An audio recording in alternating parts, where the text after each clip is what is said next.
Okay, so I have these two cabinets, or I have a cabinet and then a bookshelf here.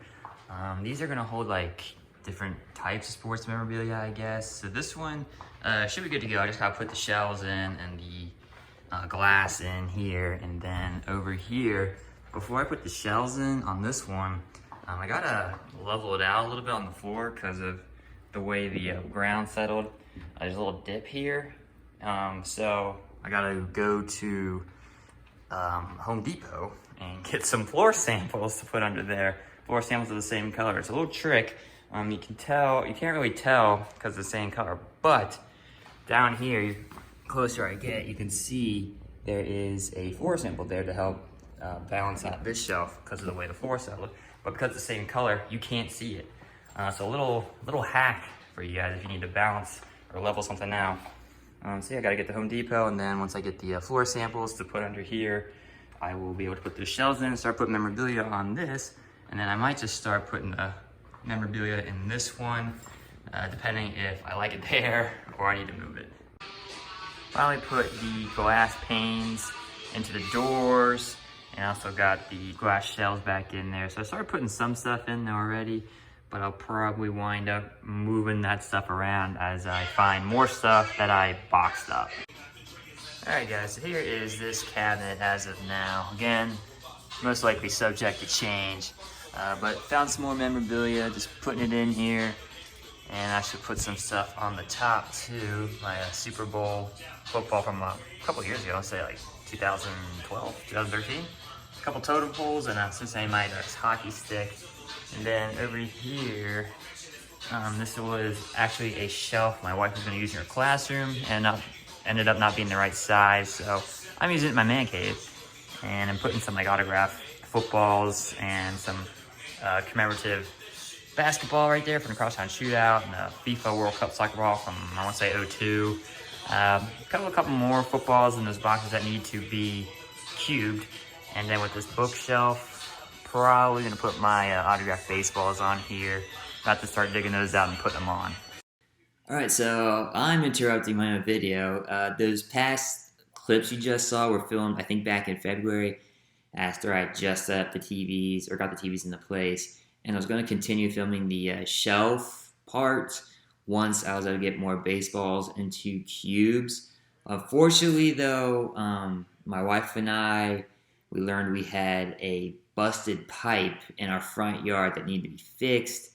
And in order to have that fixed, they not only did have to tear up our yard to put a new pipe in, that was to connect the main water line from the city to our house, but they also had to cut into the basement wall. So I had to move all the TVs out of the way. I had a big DVD shelf. You can actually see it behind me with those cans on it. I had to move that DVD shelf out of the way. I had to move the cabinet out of the way so they could basically get a new pipe in from the water line to our house, so we could have water in the house. And initially, they thought they would have to, we were told they were going to have to tear out a bunch of drywall on the wall behind the TV and to the left of the TVs. Luckily, though, my brother-in-law is a plumber, and he came up with an ingenious idea that saved us not only a lot of money, but we didn't have to cut into the drywall as much. So the people basically, the ones we had fixed the pipe in the front yard, drilled it all the way into the house. And then my brother-in-law that same day, and it bled into the next day because it just took a long time, we snaked piping in from the water line and then up through the ceiling. And this allowed us to put in a new water shutoff valve in our utility room because the original water shutoff valve was on a wall that did not face the outside of the house toward the main water line. That's why they would have to drill. That's why they would have to cut into all that drywall. But by doing that and by snaking it through the ceiling, which is another reason why I'm glad we still made a drop-down tile, so we just moved the tiles around to snake the piping through. That saved us a lot of time and money, and basically we just had a small hole that we had to cover up. Initially, we thought we were able to mud it over with new drywall. That was not the case because, I mean, it's just one of those things you learn about as a homeowner, that not everything is made the way it's supposed to be made. Same thing with this basement. it was literally cement drywall, no framing at all. So there was no space. So the piping actually stuck out a little bit from the wall. There's no way we'd been able to flush it over with new drywall. So my father-in-law and I, we built like a little door to frame around the piping that sticks out from the wall a little bit.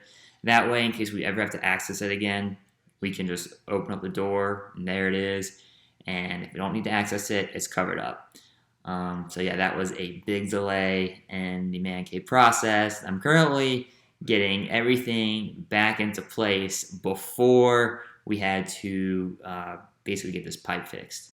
You may have also noticed that when I would film videos from my desk, I would always have the pole in the middle of the room directly on the right side of the screen. That was to block a flickering light. A couple weeks after we put that light in, it started to flicker, and with us having to move the TVs and stuff, I just used that as a reason to finally fix that light. Pretty easy fix. Didn't know if it was we needed a new actual LED light or if it was something with the wiring or the J box. Turns out it was the J box, so just swapped out the J box, put that back in the ceiling, reconnected to the light, and we are now good to go. So no more flickering light. So I got the cabinet back into place, and once that was in place, we got the door on the wall, I had to put the TVs back. So I started just putting the consoles and the players back into place, sorting out all the wires, which became a tangled mess after I moved everything to the side. And once I had all that figured out, I went upstairs and brought back the TVs, which were currently sitting in our guest room just to be out of the way. Brought those back down into the man cave and finally got those set up and onto the little TV stands. Update on the TV situation. I was finally able to get everything back up and running. All the consoles are connected, the player is connected, the computer's connected, everything's connected to these TVs. Rescanned, got all the same channels, actually got a little more channels, and then I was able to access all my sports stuff. So yeah, the TV setup is good. Now I just gotta work on filling in my cabinet and putting back the movie shelf. And then hopefully we'll be back to where we were before we had the pipe incident. Alright guys, that's all I have for you in this episode of Constructing the Cave. I wish that was the end of the continuous water problems that we seem to be having with the Man Cave Construction Series. Unfortunately, that is not the case. Stay tuned for the next episode. There will be another update and crisis that needs to be overcome. But until then, I hope you guys enjoyed this video. If you did, feel free to give it a like, subscribe to the channel. Check out my website, cincyfanzone.blogspot.com, and give me a follow on Twitter and on Instagram. Both of those are at cincyfanzone, and links to everything is in the description below. And as always, guys, thanks for watching.